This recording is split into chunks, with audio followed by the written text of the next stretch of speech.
Welcome to this video on how to grow as an untrained vocalist. The short answer is you have to sing scales and you have to sing arpeggios, and you have to do that every single day, and you have to never stop doing that every single day for the rest of your life. There's the short answer. The long answer is it's kind of more complicated than that. So there's a video on this channel that covers the short answer.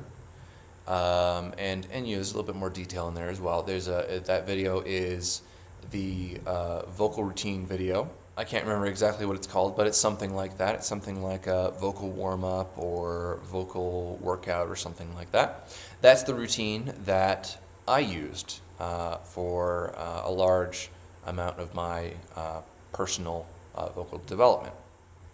So how is it more complicated than just sing scales and sing arpeggios? You ask another question: how? How do you sing scales and arpeggios? So to answer that question, how do you sing scales and arpeggios, I'll be kind of doing a demonstration of this video using the same exercises and the same scales and arpeggios as is in that video I just mentioned. So a great place to start, if you don't know where to start, if you don't even know what your range is to find your range. And the lip trill is a good way to do that, but you can do it with a vowel or something like that too. Of course, vowels change the accessibility of certain notes in our range, so I'd stay away from those personally. The lip trill, the lip trill is good enough. So start around middle C, and to find your low note, go down until you can't discern the note in your lip trill anymore. So find your range, use the lip trill, and find where your vocal break is too. Your voice break happens in a range of notes, and for me, it's kind of the notes between C and E.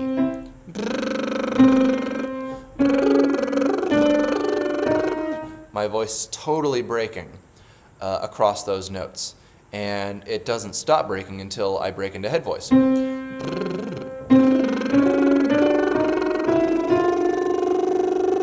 And there it happened on F. And typically there's some crossover with your head voice and your chest voice. They will cross over with each other, and that area is roughly in the same area where your vocal break is. So find your break, find and be aware of where it is, be aware of what the range of your break is, and then find the range of your head voice. So my voice broke into head voice there at F, and I can keep going up until I find my highest head voice note. So that's really good. You gotta know where your range is, how to sing in your range, and just to be aware of it as you're singing these exercises so you don't hurt yourself.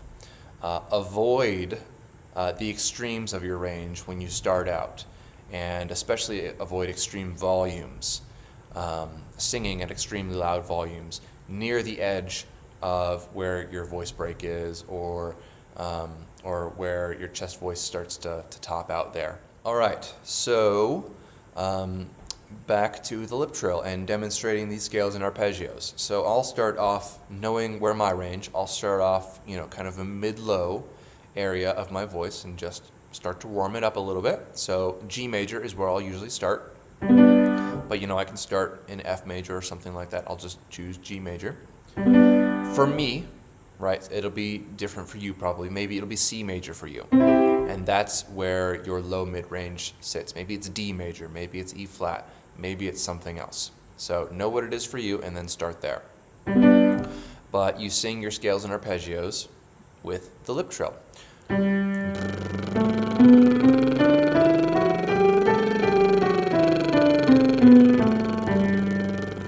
For me, it feels like I'm not trying to sing too loud, but it also feels like I could go quieter. So try and play around with the pressure that you put on your voice and the loudness. So try and go really, really, really quiet. But when you go quiet, try and make sure that the note still stays there when you're trilling. And here it goes.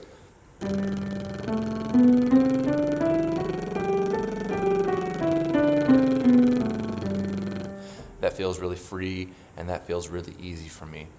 And you know, if I go to the extreme and start to press really hard, you could hear distortions in there, and you know when you've gone too far.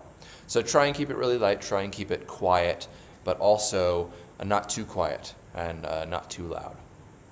Okay, so there's the scale. You do that over your entire range. So the lowest note of your range, or you know, a note close to the lowest note of your range, and then work up to where your vocal break happens in your chest voice. So for me, that's a perfect fourth, a perfect fifth, something like that. So I'm only playing 4 or 5 scales before I start to top out in my chest voice range, and I don't press beyond that to start with.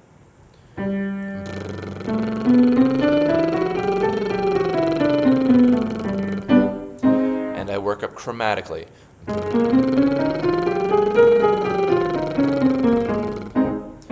Being aware of the volume, not getting too loud, not getting too quiet.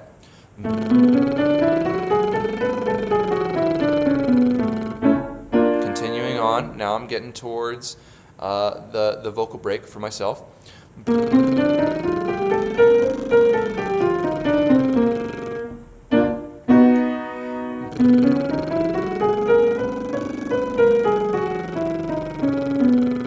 So I'm doing something a little bit different with my voice there as I approach those highest notes. That was C sharp, was that highest note in the B major scale. The very highest note was C sharp. And that is within the range of my vocal break. So when I get up to that C sharp, see if lightening, for me, I'm kind of lightening and getting softer, and that takes, again, it takes pressure off the voice and allows it to rise gently up to that pitch without forcing it to, you know, forcing your voice to reach up to that note. You know, where you're straining, you can feel it in the tone, you can feel it as, you know, the tone is coming more from your throat and less from your lips, which is where it should be coming from, the vibration in your lips. And you know, I'm singing that kind of head voicey. So that same scale again. This is that C sharp is the high note, which is within my vocal break. See how your voice changes when you come to it.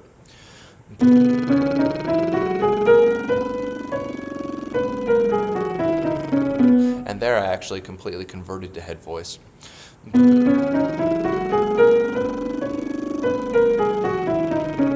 And there I maintained chest resonance at that high note. So you can go either way with the lip trill, and it's easy to go either way. Try and keep it in your chest for now. And you know, separately you can work on your head voice for whatever the range your head voice sits in. Okay, now the arpeggio with the lip trill still. So you do that with the scales over your entire range. You know, it's relatively small. For me, you know, that was just I went up 1, 2, 3, 4, 5 scales from G major to B major, and that's where I topped out. And you know, I could go lower than G major too, but I didn't. So whatever, it's not super important for now, anyway. But you know, I'm going to start in that same range now, and I am now going to play arpeggios. So the note that I started on was G, and the note that I ended on was C sharp within the B major scale. So the arpeggios I'm going to play is going to range from G to C sharp.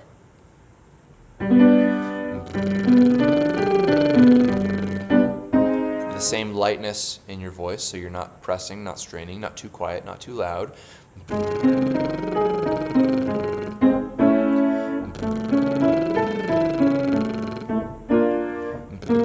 Oh, sorry. Here's B major. I'm approaching my break now. And there I could start to feel it happening a little bit, where it starts to bounce over to head voice. So I'm going to do that one again. I'm going to keep it in chest voice.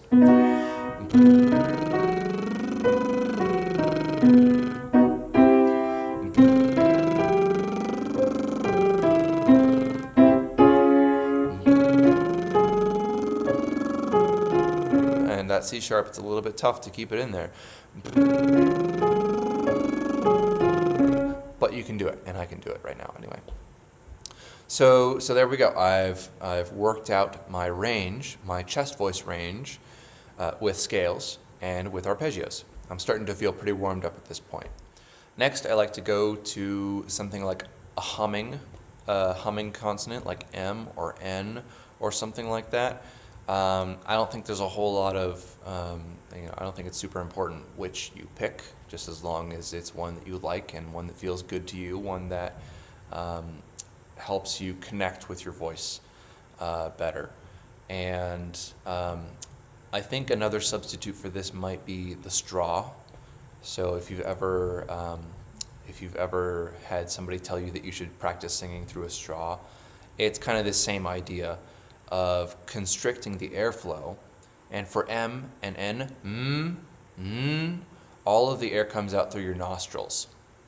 And there's no air coming out through your mouth. So that kind of causes this pressure buildup. So there's this pressure relationship that's happening on either side of the vocal cords, and the more equal that pressure is, the better. Theoretically, I'm not an expert in this stuff, but it's what I hear anyway. So the best that we can do as untrained vocalists is to just try it out, see if it works for us, or see if it doesn't work for us. So humming, I like N. N and M feel very different to me. N is a little bit more forward and buzzy in my nose and on the bridge of my nose right here, and M kind of feels a little bit more in my jaw back here where the buzzing, the vibration is happening. So I like N. I just like how that feels. So I'll start in that same range that I was just working in my chest voice.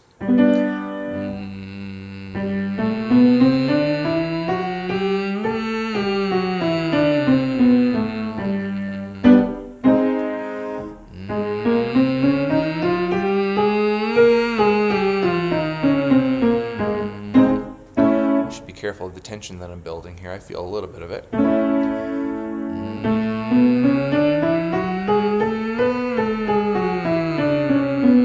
That feels a little bit better. So I was pressing a little bit too much, trying to sing a little bit too loud, over singing. And now I've kind of corrected that. I've softened up a little bit. I've controlled my voice.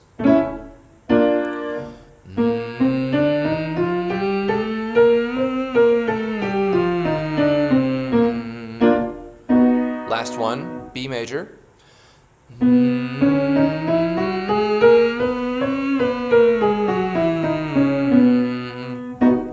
So this entire time I've been working into the range where my vocal break is. And just because your voice breaks in a certain range doesn't mean that you can't sing in your chest voice within or beyond that range where your vocal break is. It's totally possible, and I will prove it in just a few minutes when we go to vowels. Explore. I'll use the word explore. Explore your vocal break within your chest resonance and see how far you can push into it. Maybe you can even push beyond it. Do not try too hard to do this, because anytime you feel tension, that's where you're going to start to feel it, is within your break. But you can approach it safely. You can approach it slowly. Maybe go a month without going into your vocal break at all, totally avoiding it. Maybe after that month, you try one note into your vocal break. So for me, my vocal break starts at C, and right now I'm breaking into C sharp, right? And maybe in a month or two, I break into D. I try to sing up to that note within my chest with these same exercises, without pressing, without overdoing it. This is building strength in your voice. It takes a long time for your voice to build strength, to build consistency, to build confidence, and to build itself up to the point where it can start to grow and expand in your range. So now, the arpeggio. Same range again, from G to C sharp. And I was singing N. Let me try M this time. So,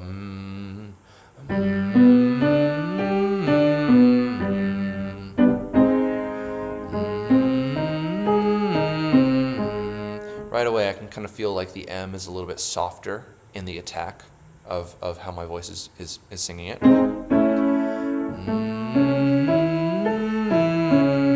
It's a little bit darker, maybe.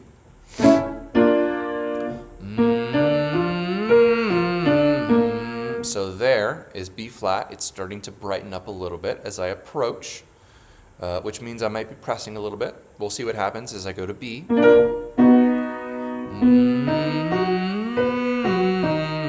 There I kind of kept it a little bit more under control, so it didn't get so bright, and it didn't start to expand in volume. Again, trying to avoid that. Trying to keep control. C major now.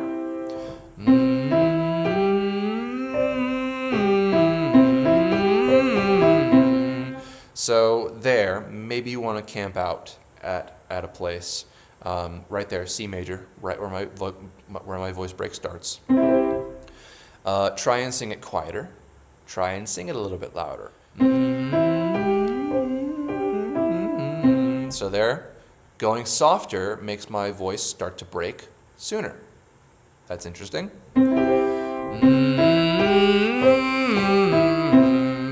Singing louder means that I don't break. But also I could feel a little bit of a distortion start to happen somewhere around here, right? And then somewhere in between, finding a medium ground where it's loud enough so that my voice doesn't break. My voice break happens when I sing too quietly.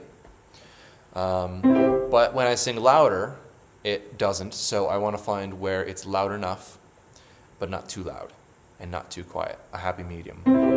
So there's C major. Let me try C sharp, and I'll try and do that exact same experiment.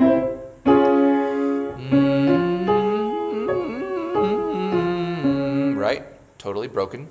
Singing quieter. Now let me boost it up a little bit. Maybe I'll try and sing a little bit louder instead of going all the way and going super loud.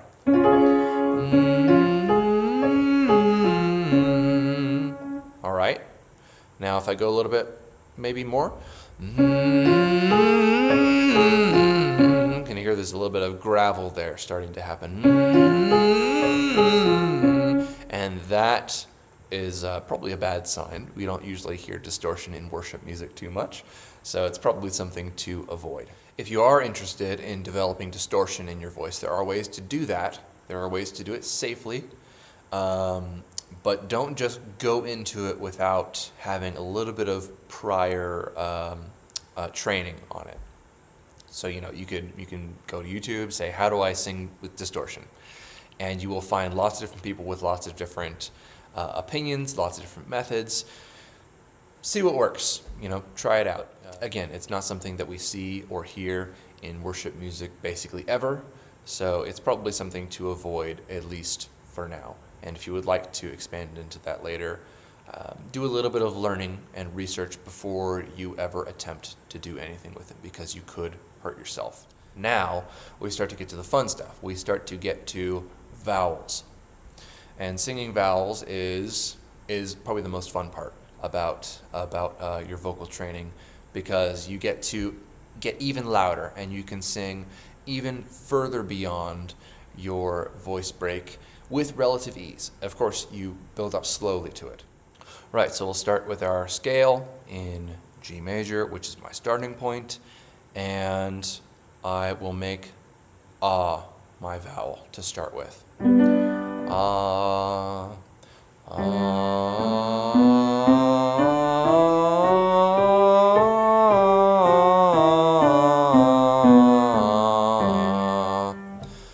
Part of the challenge at first might just be getting through an entire scale on a vowel in one breath. I struggled with that a lot. So as you continue to work out your voice, you're also going to be working out your breath, and you're going to be taking deeper breaths, taking better breaths, and your breath will last longer the more you practice using it, even without even thinking about it.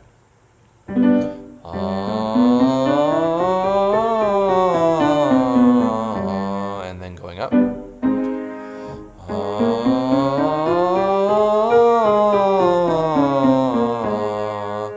And I'm staying light I'm not letting my voice get too loud. Again, for the same reason, we don't want to introduce any excess strain. Going to A major now.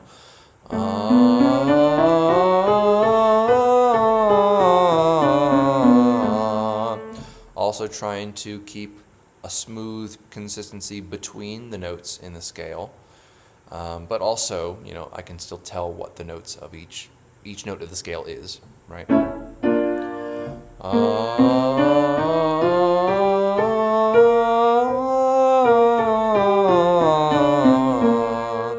So as I approached my vocal break, I slowed down a little bit and I focused on keeping consistency in the volume first. So I'm not letting my voice gain in volume because that will introduce excess tension if I'm not careful. But also I'm trying to keep the vowel consistent so that it doesn't change or modify or substitute or something like that.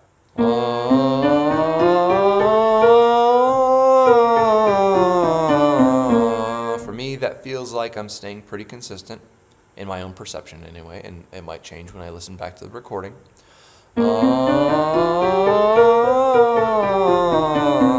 It feels like I'm maintaining a consistent volume across the entire scale, and I'm also maintaining a consistent vowel. But the sensation changes a little bit when I am singing that top note. So let's just go to the last scale, B major, which is our last one, for me anyway.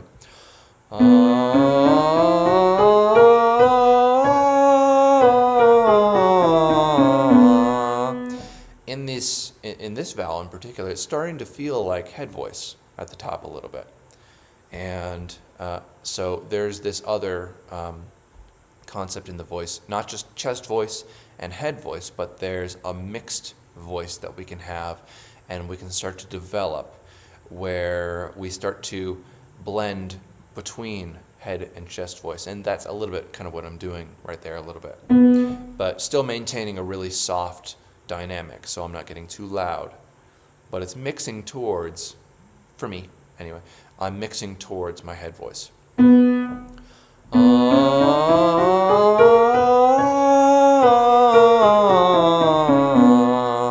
you can hear the tone change especially. It feels and sounds a little bit lighter, breathier, airier as I sing that high note. But anyway, you can hear how things change as I go higher and higher and higher. So there's my scale on my vowel. I can do that on another vowel. Let's pick E. And again, same things applying. I'm not going to let the vowel change. I'm also going to try and keep consistent volume.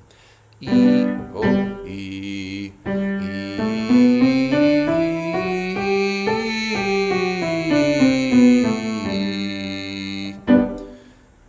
Going up. E, oh, that was totally wrong.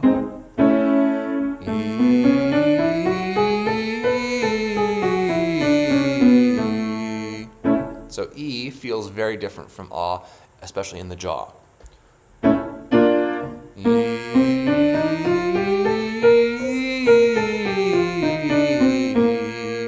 So as you explore each vowel, explore and learn how they are different in your voice and how your voice reacts to them differently.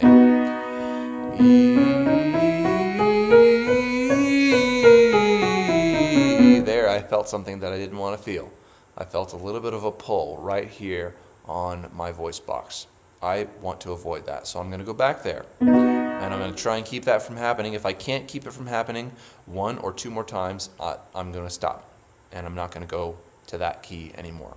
Okay, so, and this is B. So this is where I was stopping earlier on that C sharp note as my high note. E, E.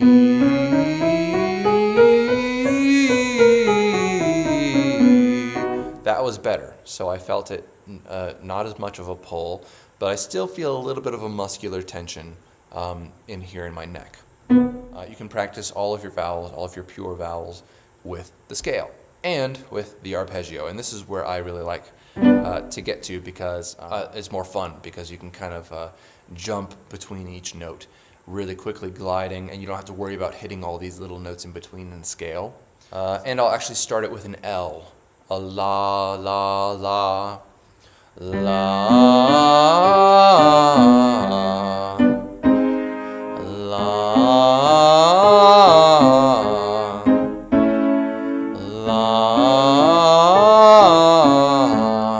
So what the L is doing, the la, is kind of starting your breath going before you actually start singing the vowel, which helps you build up the energy that you need to make the vowel, essentially.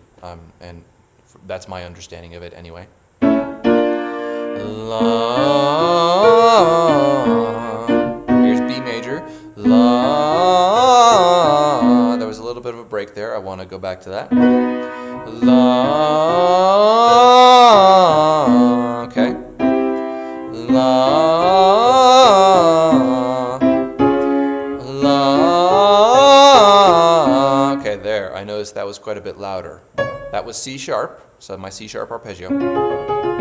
So here, where we get in this range where our vocal break is, we need to consider something else, and that is vowel modification.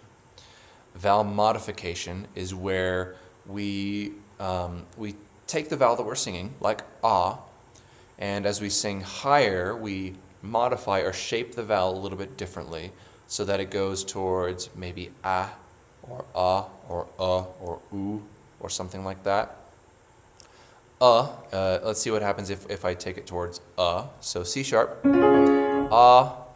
I'm singing on my lowest note, and I'm gonna shape it a little bit more towards on my higher note, but I'm not gonna be singing straight up the vowel I'm just going to shape it more towards the color of that vowel. That's vowel modification. La. Hear what happened there? La. As I went a little bit more towards at the top, it was easier, and it was louder, and it was brighter. It was almost better in every single way. Let me keep going to D major. La. Same thing, but even more so. E flat. Now I am continuing to expand higher and higher.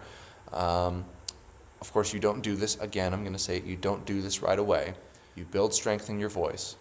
You build confidence in your voice. You build awareness of your voice. And you build into this, one note at a time, months and months and months at a time. And I've done that already, so I can kind of demonstrate how far this can go. So E flat again, and I'm singing again, la, and again the high notes are louder, and I'm singing louder as well, and I'm kind of getting into a new kind of there's this different kind of color in my voice a little bit. So see if you can notice that as I go up.